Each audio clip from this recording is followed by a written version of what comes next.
Alors, nous allons nous pencher maintenant sur la pensée de Clausewitz, une pensée sur la guerre, résumée par cette citation disant que la guerre est la continuation de la politique par d'autres moyens, et une pensée qui s'est construite en tirant les leçons de la guerre de 7 ans et des guerres napoléoniennes.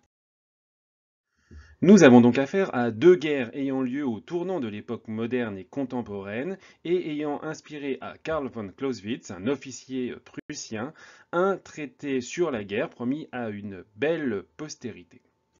Alors ces deux guerres héritent d'une époque moderne qui a vu les puissances européennes s'affronter à de multiples reprises, en même temps que l'autorité des États s'affirmait, mais en même temps elles héritent aussi du siècle des Lumières et de la période révolutionnaire qui va amener à la construction des États-nations. Comme son nom l'indique, la guerre de 7 ans dure 7 ans, de 1756 à 1763. Alors même si certains disent qu'il y eut quelques combats auparavant et que celle-ci pourrait avoir duré plus de 9 ans que 7, mais peu importe. Ce qui est intéressant dans cette guerre, c'est qu'on peut aisément la qualifier de première guerre mondiale, comme on le voit sur cette carte, puisqu'elle va amener des puissances à s'opposer à travers le monde du fait de l'héritage de la colonisation. Elle oppose deux coalitions d'États, d'un côté la Grande-Bretagne, la Prusse, le Portugal, et de l'autre la France, l'Autriche, la Russie et l'Espagne, et leurs différents alliés. Les belligérants s'affrontent à la fois en Europe, en Amérique et en Asie, autour de l'Inde et des Philippines. Alors ainsi, les enjeux de cette guerre sont multiples. En Europe, des tensions se manifestent ainsi entre la Prusse et l'Autriche à propos notamment de la possession de la Silésie, la plupart des guerres interétatiques de l'époque moderne ayant vocation à procurer à leurs auteurs des gains territoriaux. Ainsi, en janvier 1756, la Prusse conclut une alliance avec la Grande-Bretagne, tandis qu'en mai de la même année, l'Autriche s'allie à la France contre la Prusse, dont le développement inquiète par ailleurs la Russie. Alors, en Amérique, et plus particulièrement en Amérique du Nord, des tensions sur les possessions coloniales se manifestent entre les Britanniques et les Français, et notamment parce que les Français entravent la progression vers l'Ouest souhaitée par les colons britanniques. Enfin, du côté de l'Inde, alors que les princes indiens cherchent à réduire la domination étrangère dans la région, une concurrence féroce se développe entre les compagnies commerciales françaises et britanniques. Alors, on le voit, ces enjeux territoriaux sont multiples et nous n'en avons ici évoqué que quelques-uns. Vous pouvez trouver des vidéos fort bien faites sur cette guerre de 7 ans pour développer vos connaissances du sujet. On peut ajouter à ces rivalités territoriales qu'il existe aussi certaines tensions idéologiques entre d'un côté des monarchies absolues, qu'elles soient catholiques comme la France ou l'Autriche ou orthodoxes comme la Russie, et puis de l'autre côté, des monarchies limitées comme au Royaume-Uni ou éclairées dans le sens où elles s'appuient sur le mouvement des Lumières comme en Prusse, qui ont également en commun la caractéristique d'être des monarchies protestantes.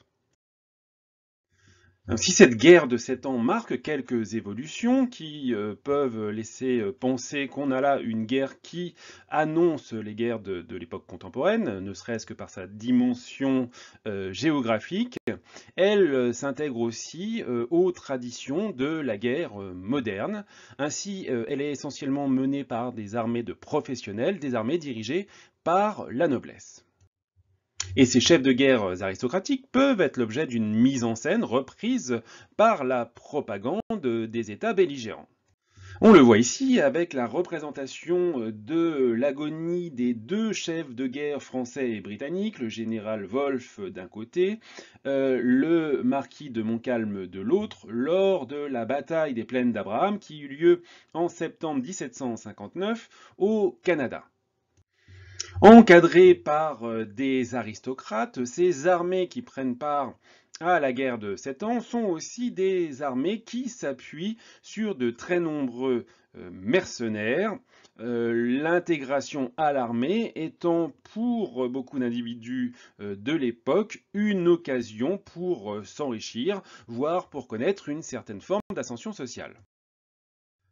Donc, à l'issue d'une série de batailles qui eurent lieu dans différents théâtres d'opérations à travers la planète, la guerre s'achève par une série de traités qui amènent à des concessions territoriales au profit des vainqueurs qui ont poussé les vaincus à céder à leurs exigences. L'historien Pierre Cernat a vu dans cette guerre une guerre à outrance, dans le sens où le but n'est plus d'arraisonner l'ennemi ou de le mettre en difficulté pour le conduire à la table des négociations, il est désormais de le détruire, d'amener l'adversaire à capituler pour pouvoir en démanteler ses forces. Alors, cette vision de Pierre Cernat s'applique effectivement en partie pour la France qui subit de très lourdes pertes. Les conséquences territoriales sont en réalité un peu moins fortes sur le plan européen, même si la guerre entérine la montée en puissance de la Prusse, hein, face notamment à son rival autrichien. Alors, outre-mer, il est certain qu'elle marque ici l'hégémonie coloniale britannique, alors que, on le voit, la France perd ses territoires, ses vastes territoires acquis en Amérique du Nord. Et puis par ailleurs, on peut penser que cette guerre de 7 ans fait preuve d'une certaine forme de modernité, si l'on peut dire, dans le sens où elle est marquée par l'épisode de la déportation des Acadiens, ces Acadiens qui sont des habitants de l'Acadie francophone, qui sont catholiques et qui refusent de se soumettre au roi d'Angleterre. Or, on peut voir à travers cette déportation finalement une des premières opérations de nettoyage ethnique, puisqu'on comptabilise plus de 12 000 déportés sur les 18 000 Acadiens, et que cette déportation ne se fait pas sans dommage, puisque 8 000 des 12 000 déportés meurent de froid, de maladie ou de naufrage, tandis que leurs terres sont distribuées à des colons britanniques.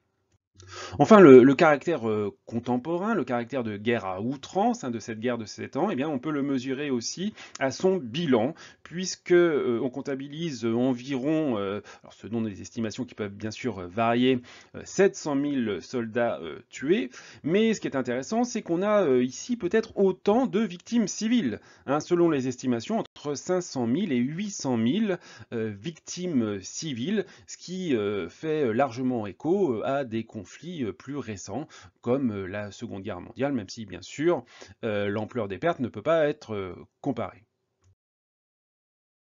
Et donc l'autre conflit sur lequel Clausewitz va élaborer sa réflexion sur la guerre, eh bien, ce sont les guerres napoléoniennes qui semblent marquer là une vraie évolution vers la guerre moderne, ou plutôt devrions-nous dire la guerre contemporaine. Alors pour autant, on parle de guerre napoléonienne, mais celle-ci s'intègre bien sûr aux guerres révolutionnaires qui commencent en 1792, quand la menace de la Prusse et de l'Autriche fait entrer en guerre la France révolutionnaire. Après avoir subi quelques revers et difficultés, les armées révolutionnaires parviennent à s'organiser, à mettre en place des tactiques payantes et repoussent leurs ennemis jusqu'à parvenir à pénétrer en terre étrangère et à occuper, comme vous le voyez sur cette carte, une série de territoires. Alors c'est l'occasion pour de jeunes généraux de s'illustrer et de gagner en prestige, à l'image de Napoléon Bonaparte, le Corse, qui profite des tensions politiques internes, hein, après l'élimination des montagnards de la Terreur et à l'époque du Directoire, pour finir par s'imposer au pouvoir à partir du coup d'État du 18 Brumaire 1799. Alors, avec sa prise de pouvoir, celui qui est d'abord consul, puis qui devient empereur, Napoléon Bonaparte, eh bien, poursuit ses guerres révolutionnaires jusqu'à acquérir un vaste empire au sein de l'espace européen, comme vous le voyez sur la carte. Mais avec la Révolution puis l'Empire, eh bien, la guerre change de nature par rapport aux guerres de l'époque moderne pour devenir ce que l'on peut qualifier une guerre de masse. Alors une guerre de masse, pourquoi? Eh bien, déjà parce que ce n'est plus une guerre menée nécessairement par les nobles, hein, ceux-ci étant finalement combattus par la Révolution française, hein, et contraints pour un certain nombre de s'exiler. C'est de plus en plus une guerre menée non plus par des professionnels, mais par le peuple lui-même. Une guerre menée par le peuple avec le recours au volontariat, hein, ce sont notamment les volontaires français qui vont permettre d'obtenir aux armées révolutionnaires leur premier succès. Mais au-delà du volontariat, eh bien, les nécessités militaires vont conduire les nouvelles autorités à réquisitionner le peuple à travers des levées en masse auxquelles on procède dès 1792. On a ainsi recours au tirage au sort, hein, pour recruter des soldats et se met en place le phénomène que l'on appelle la conscription, c'est-à-dire l'enrôlement obligatoire d'une partie de la population au sein des armées. Donc une guerre de masse parce qu'une guerre du peuple, une guerre de masse parce que les effectifs sont massifs, hein. On estime ainsi entre 1799 et 1815 à 2,2 millions le nombre de conscrits français. Et puis, une guerre de masse, c'est aussi ce qui illustre la grande armée de Napoléon, une armée massive, mais aussi une armée qui présente la caractéristique de rassembler des soldats de toutes origines, pour beaucoup issus des nouvelles conquêtes révolutionnaires. Lors de la campagne de Russie, on estime ainsi que la grande armée rassemble 700 000 hommes issus de ce qu'on peut qualifier de 20 nationalités. Enfin, la guerre de masse, ce sont des batailles massives. Ainsi, au début de la guerre, à Valmy, en 1792, nous avons 47 000 troupes françaises qui affrontent 34 000 soldats coalisés. 21 ans plus tard, lors de la bataille de Leipzig, nous avons des troupes napoléoniennes rassemblant 195 000 hommes qui font face à 330 000 soldats coalisés. On voit bien qu'on a ici changé d'échelle. Des batailles de masse, c'est donc un bilan particulièrement lourd. On estime ainsi par exemple à plus d'1 million le nombre de Français qui furent victimes des guerres napoléoniennes. Alors ces guerres ont laissé de Napoléon l'image d'un génie militaire, de quelqu'un qui parvenait souvent à ses fins, puisque sur les 86 batailles qu'il a menées, il en aurait remporté 77. Mais par contre, il a échoué dans sa quête de la bataille décisive, celle qui aurait dû l'amener à remporter cette guerre qu'il a finalement perdue. Face aux rébellions de territoires occupés, à des erreurs stratégiques, à l'image de la désastreuse campagne de Russie, Napoléon échoue finalement et la France doit renoncer à son empire pour se soumettre à la restauration monarchique. On notera également l'épisode espagnol qui fut marquant dans cette guerre, au sens où la rébellion du peuple espagnol peut être un marqueur pour l'avènement de ce qu'on a appelé les guerres asymétriques, ces guerres beaucoup plus fréquentes à notre époque et qui mettent en scène des belligérants dont la nature et le nombre est très différent, sans que ce soit forcément celui qui ait les plus grandes capacités qui l'emporte en définitive. Et puis enfin, il faut évoquer le Congrès de Vienne de 1815 qui marque l'épisode final de ces guerres napoléoniennes et qui, à travers le recours à une forme de multilatéralisme, parvient malgré tout à établir une forme de paix durable grâce à la coopération entre les États européens, alors, évidemment essentiellement les États qui l'ont emporté dans ces guerres. Bref, ces guerres napoléoniennes et avant elles la guerre de 7 ans furent les conflits qui ont inspiré à Karl von Clausewitz son célèbre traité de la guerre. Alors, quelques mots de Karl von Clausewitz, qui naît donc en 1780, qui est issu de la petite noblesse prussienne, il est originaire de Silésie, et a un père qui a participé à la guerre de 7 ans. Alors, sa vocation militaire s'affirme rapidement, puisque dès l'âge de 12 ans, il s'engage dans l'armée, armée au sein de laquelle il va être confronté aux guerres révolutionnaires puis napoléoniennes. Soucieux d'apprendre et de s'instruire, il est admis en 1801 à l'Académie militaire de Berlin, établissement qui est alors dirigé par Gerhard von Scharnhorst, qui devient son mentor et son protecteur. Son intégration au champ de bataille l'amène à être capturé en 1806 par les Français à l'issue de la bataille d'Auerstaedt. Vous m'excuserez la prononciation un petit peu incertaine. Et il passe alors 2 ans en captivité. Alors, à l'issue de cet épisode, Clausewitz poursuit son ascension professionnelle en étant promu commandant en 1810, nommé professeur à l'Académie de guerre de Prusse, et ce faisant, il devient également responsable de la formation militaire du prince héritier de Prusse, le futur Guillaume Ier, ce qui marque bien qu'il s'est largement fait remarquer par les élites de l'époque. Cela le conduisant par ailleurs à faire une sorte de beau mariage avec la comtesse Marie von Brühl, qui, on le verra, aura une certaine importance dans la postérité de son œuvre. Alors, on peut parler d'ailleurs de beau mariage sur le plan social, puisque c'est une comtesse issue des milieux favorisés, mais c'est aussi une femme d'un certain intellect et qui va l'accompagner tout au long de sa réflexion sur l'armée et la chose militaire. Alors, la victoire napoléonienne sur la Prusse contraint les officiers prussiens à faire un choix, et celui de Clausewitz est de refuser en 1812 la collaboration militaire avec les Français, de quitter la Prusse et de rejoindre l'armée impériale russe. Il est ainsi témoin de la campagne de Russie et il parvient à retourner un certain nombre de généraux prussiens qui rejoignent également la Russie. Puis en 1814, il réintègre l'armée prussienne avec le grade de colonel. Clausewitz participe ensuite à une série de batailles, comme celle de Lutzen où meurt Scharnhorst, puis celle de Waterloo en 1815, qui peut être considérée comme une sorte de bataille décisive à l'encontre de Napoléon Bonaparte et qui met fin à l'épisode des 100 jours.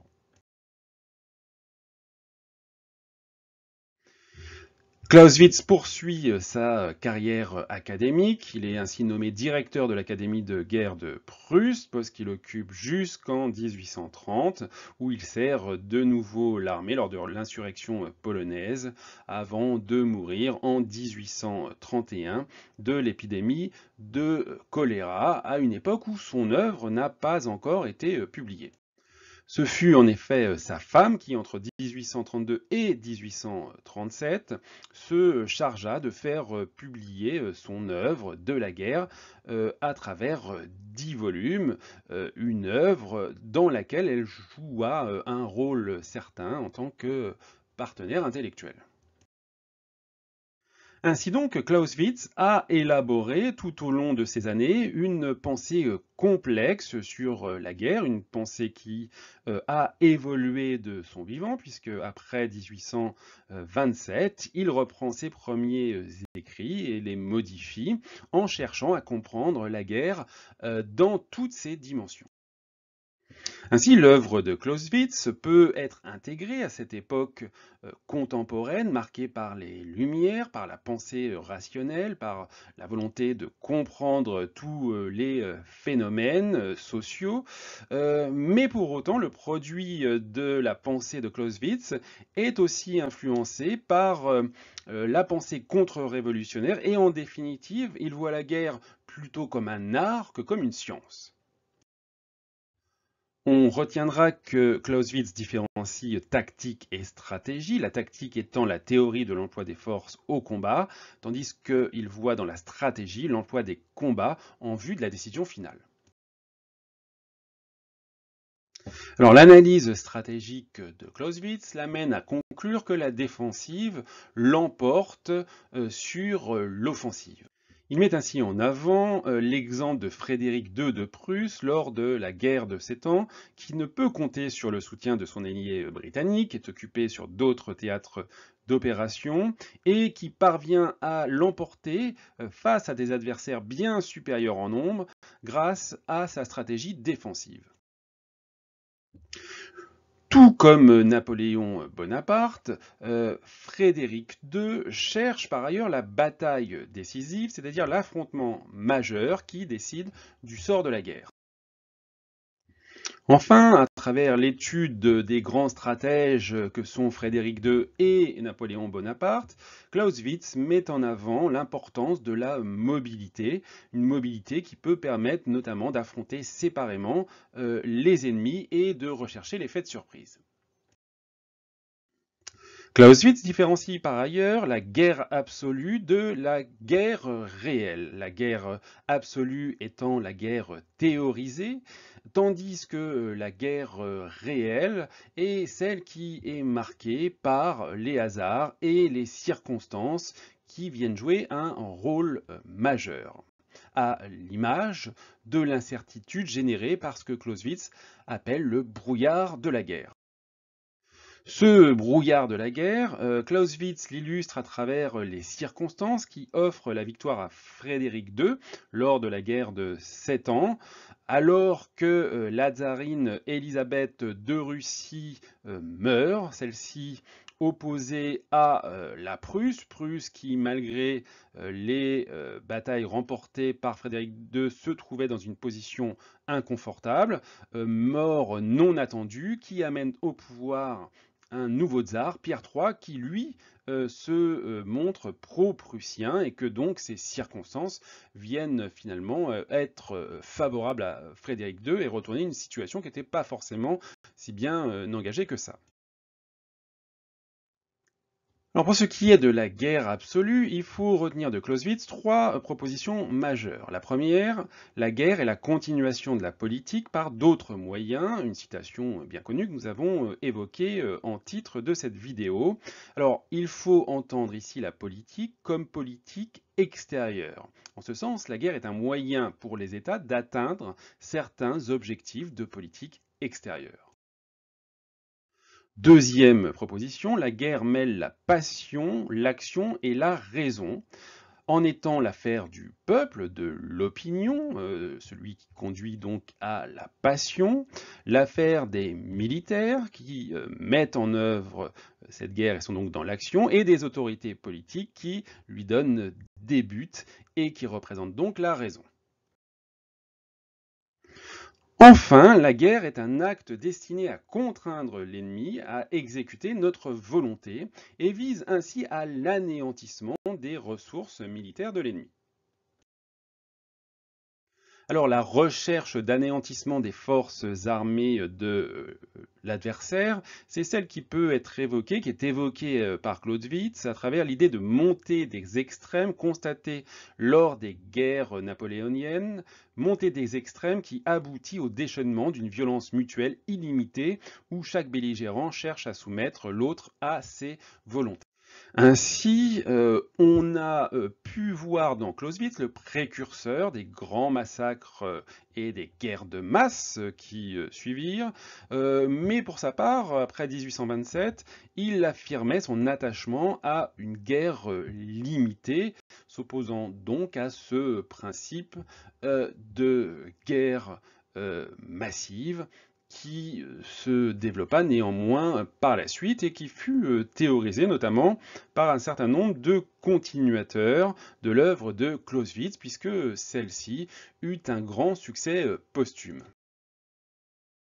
Ainsi, bien des intellectuels, bien des hommes politiques, bien des militaires se sont penchés sur l'œuvre de Clausewitz pour élaborer leur propre pensée militaire. Alors ils sont nombreux, on ne va pas tous les citer. On peut citer le général allemand Ludendorff, qui en 1935 théorise le concept de guerre totale. Il n'est pas le premier à le faire, hein. Léon Daudet l'a fait avant lui.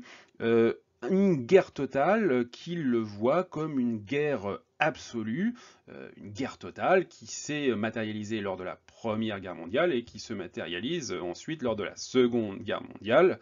On voit d'ailleurs Ludendorff, qui était un des grands artisans de la Première Guerre mondiale, aux côtés ici d'Adolf Hitler, puisqu'il a participé lui-même à l'avènement du nazisme. Alors, parmi ceux qui ont fondé leur conception guerrière sur l'œuvre de Clausewitz, citons les deux grands dirigeants communistes, Lénine en Russie puis Mao Zedong en Chine. Et enfin, évoquons le penseur libéral Raymond Aron qui, dans les années 70, élabore une réflexion sur la guerre à l'ère nucléaire et qu'il le fait à travers une grille de lecture qui utilise largement la pensée de Clausewitz. Ainsi, Karl von Clausewitz est une référence incontournable dès lors qu'il s'agit de réfléchir à la guerre dans ses différentes dimensions. Le tout est de savoir si cette pensée est toujours adaptée à la guerre contemporaine.